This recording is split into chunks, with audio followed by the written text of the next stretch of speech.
Your chest will never grow if you commit any one of these 10 common mistakes. The chest is without a doubt one of the muscles that attracts the most attention on the front of the masculine physique. When well developed, it conveys a sense of strength, dominance, and aesthetic balance. If you are one of those who have tried everything and still have not reached the results you desire, it is likely that you are making some mistakes that greatly hinder the growth of your chest. Believe it or not, although these mistakes may seem like mere details or simple little things, they make all the difference when it comes to consistently stimulating hypertrophy. In this video, you will see 10 crucial mistakes that are blocking the development of your chest and learn how to correct them. Stay tuned until the end because mistake number 6 is the most common. Error 10.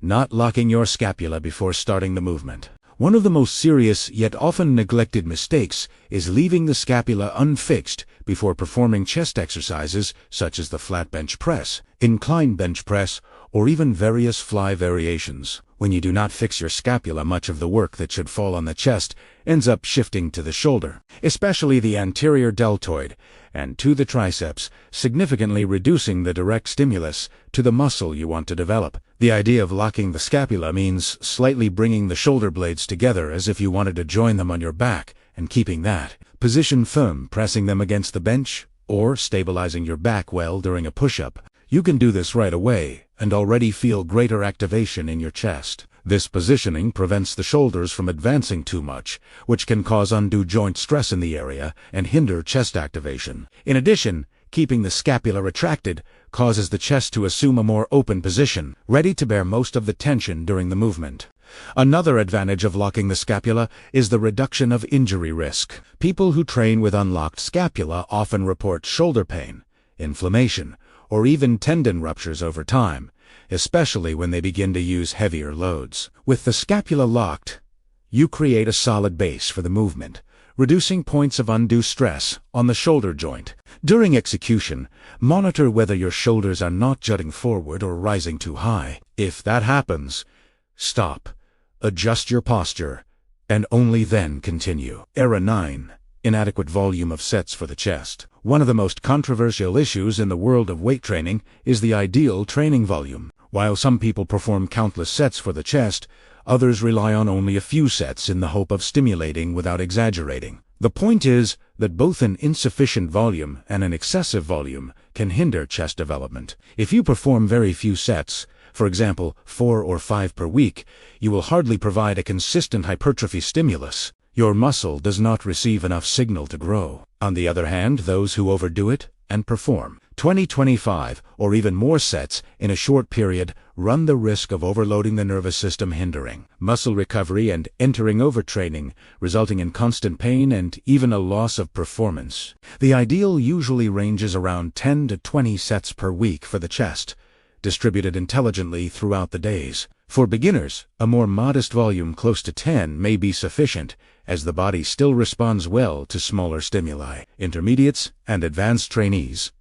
however, can progress to higher ranges such as 12 to 20, provided that recovery is adequate and intensity is maintained. The best approach is to test and evaluate. If you feel that you are not recovering well and experience intense pain, reduced performance, or a lack of energy, perhaps you are exceeding your limits. Conversely, if you feel almost no soreness the next day and do not see progress, you may need to increase the number of sets. Error 8.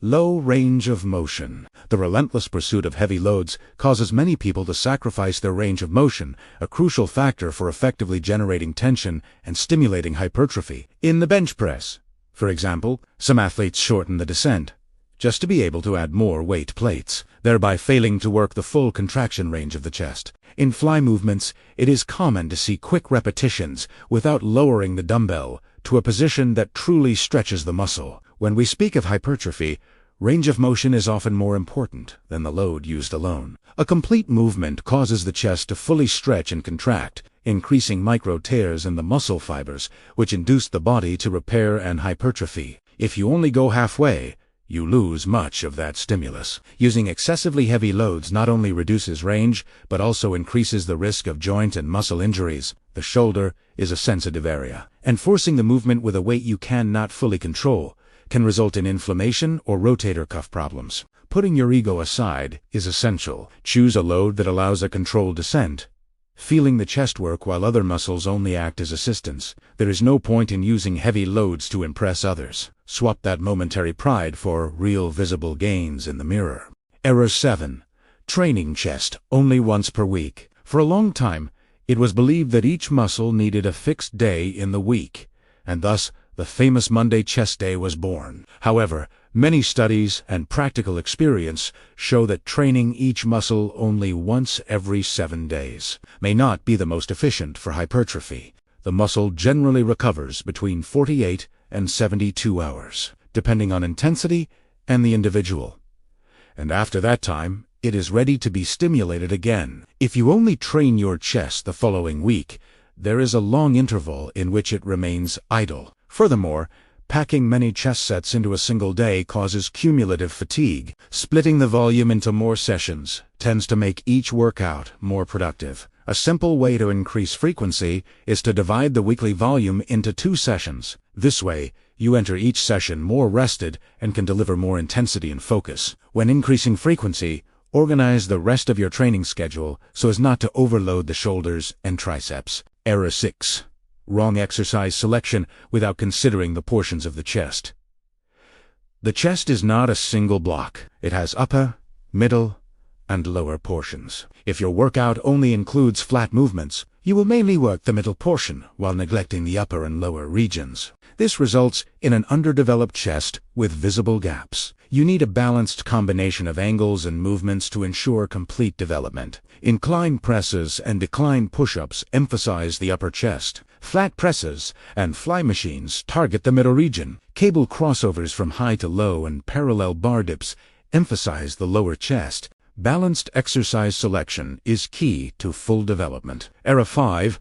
Not controlling the eccentric phase. Every exercise has a concentric phase and an eccentric phase. Many people neglect the eccentric phase by letting the weight drop. This causes loss of hypertrophy stimulus and increases joint stress. The eccentric phase is fundamental for muscle growth because the fibers are stretched under tension. To correct this, control the descent for about 2 to 3 seconds. Maintaining proper scapular position and muscle tension, balance is essential, but controlled eccentrics can dramatically improve chest development. Error 4. Not progressing the load over time. Progressive overload is essential for growth. If you repeat the same weights and repetitions week after week, the body adapts and stops growing. As your technique improves, you must gradually increase difficulty by adding weight, repetitions, or reducing rest time. Progression should be incremental and safe, preserving range of motion and movement quality. Keep records of your workouts to know when to advance. Error 3. Being too limited by the number of repetitions. Many athletes stop a set simply because they reached a prescribed number of reps, even if they could perform more with good form. This habit may prevent you from reaching effective muscle fatigue. Use repetition ranges as guidelines, not rigid rules. Focus on muscle sensation, technique, and control, rather than counting alone. Extra quality repetitions can be decisive for muscle adaptation. Error 2. Using the triceps more than the chest. Many people feel chest exercises more in their triceps due to poor elbow positioning and excessive load. Keep your elbows at approximately a 45-degree angle relative to the torso. Avoid grips that are too narrow or excessive elbow flare. Reducing the load and focusing on chest contraction can significantly improve hypertrophy. Fly variations help improve mind-muscle connection and chest activation. Error 1. Failing to ingest enough protein and maintain proper hydration. Training alone is not enough if nutrition is neglected. Protein is essential for repairing muscle fibers and promoting growth. Most people aiming for hypertrophy consume around 3/4 to 1 gram of protein per pound of body weight daily, spread across multiple meals. Hydration is equally important, as water supports metabolic processes, nutrient transport, and recovery. Dehydration reduces performance and slows muscle growth. Monitor hydration levels and drink water consistently throughout the day. If you enjoyed these tips and also want to learn about the main mistakes that prevent your shoulders from growing, we have that video appearing on your screen right now. Thank you for watching until the end, and may God bless you, my friend.